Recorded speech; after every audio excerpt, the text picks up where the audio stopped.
In folklore and rhetoric, there's a concept known as the rule of three, a trio of events, characters, or ideas. The reasoning goes is for some reason more engaging to the human mind than collections of two or four. The major crises that will define Donald Trump's attacks on democracy and the rule of law over the course of his squadancy have now reached that crucial number.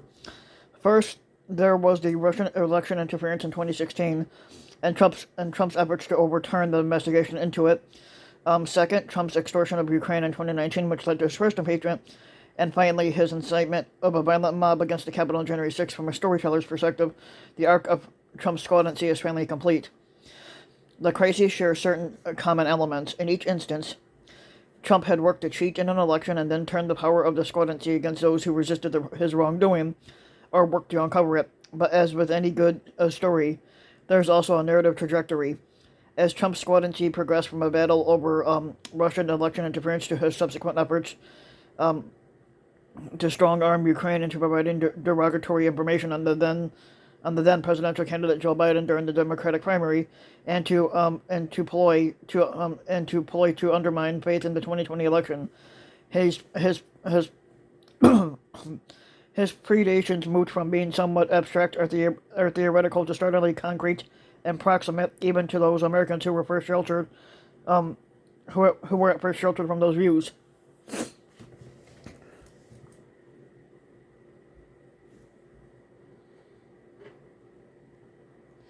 The first scandal, the one that prompted the Mueller investigation, was on its face, and that was about Trump's willingness to accept election interference by the Russian government and its associates in 2016.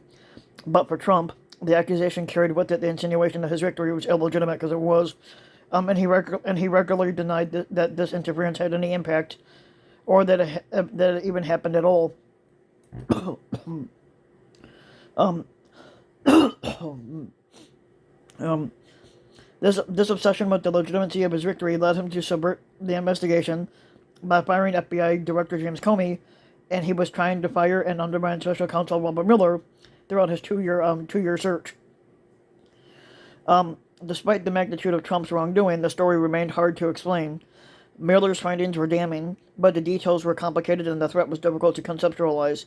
As frustrating as it was for journalists who spent years covering the investigation, the violation of election interference remained less urgent to many people than, say, the question of whether a Republican-controlled Congress would erase their health care coverage.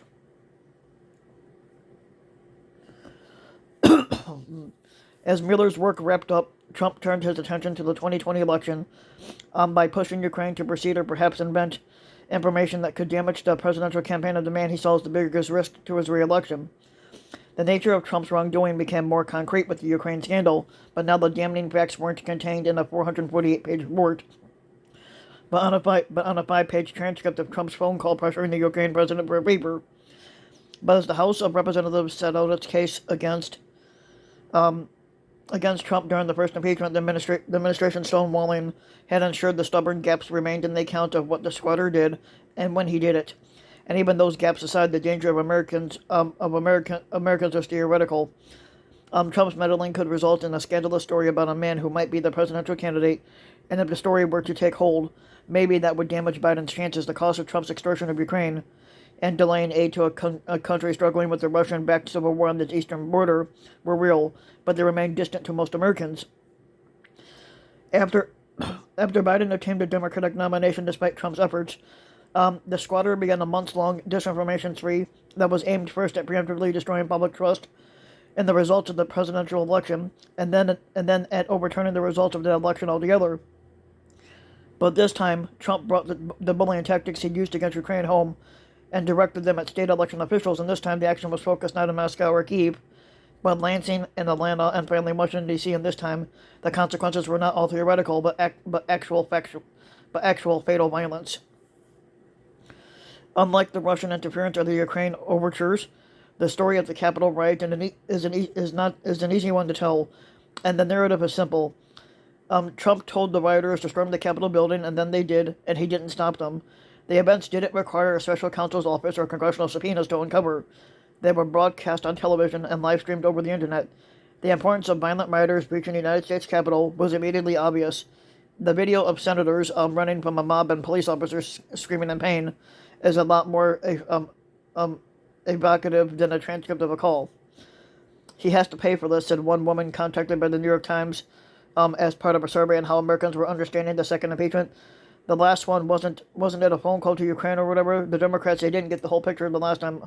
Well, actually, they did. But this time, I'm sorry, he's fucking totally guilty. Likewise, the CBS reporter Grace Seegers, who covered both impeachments, noted on Twitter that the case presented in the second impeachment trial had more emphasis on imagery and an emotion, and over again, the House impeachment managers focused on how close the senators themselves had been to the mob. But efforts to push for impeachment after the Mueller investigation had fizzled out in part after it became clear that no Republican would sign on to the effort following the lackluster reveal of the report. After Ukraine, only one Republican senator, Mitt Romney, voted to convict Trump during the first impeachment, and Justin Amash, the only non-Democrat, also voted to impeach in the House, and had recently left the Republican Party. In the second impeachment,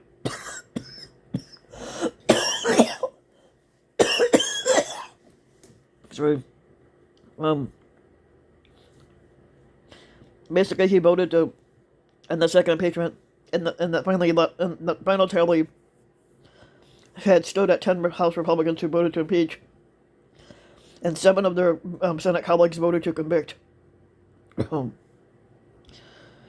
The newfound scruples are welcome, but yet it says a great deal that Republicans had found those scruples only after Trump had lost the 2020 election, and that Trump's violence had to smash right through the Capitol doors for them to consider voting to hold this squatter accountable. The surveillance footage of members of Congress sprinting through the halls, displayed by the House managers during the trial, is sickening, but lest we write off the first impeachment trial as a sleepy affair. In comparison, it's worth remembering that the conduct at issue in that case concerned an ongoing civil war, and nobody in your country knows what's happening here, a frustrated Ukrainian soldier told an American BuzzFeed News reporter at the time. But likewise, for many black Americans, the impunity with which the mostly white rioters tore through the Capitol drove home the disparate standards with which police have treated black people and protesters, often with Trump's encouragement. But neither Democrats nor Republicans, though, pushed for impeachment in response to Trump's decision to roll out the National Guard and other federal forces in an authoritarian crackdown on Washington, D.C. and elsewhere in the summer. But what drove some Republicans to finally turn on Trump? In other words, wasn't that he and his movement had suddenly become violent? It was that the violence of Trumpism, its lack of care toward others, was suddenly directed at people who understood themselves to have been safe from him. But when Trump first started squatting in the White House, it was common to hear jokes casting doubt on his Americanness and suggesting some kind of nefarious indenture to Russian interest. He was Putin's puppet, or his comments were better in the original Russian, but this humor seems to have dried up by 2021. But after a rioter inspired by Trump's rhetoric walked the Confederate flag through the halls of Congress, the notion that Trump represents some kind of foreign irritant injected into American body politic is no longer tenable. He is instead the most American of demagogues, not a foreign threat, but a domestic one. As Representative Jamie Raskin, soon to lead the impeachment process, quoted Abraham Lincoln in remarks on January 6, "If destruction be our lot, we must ourselves be its author and finisher."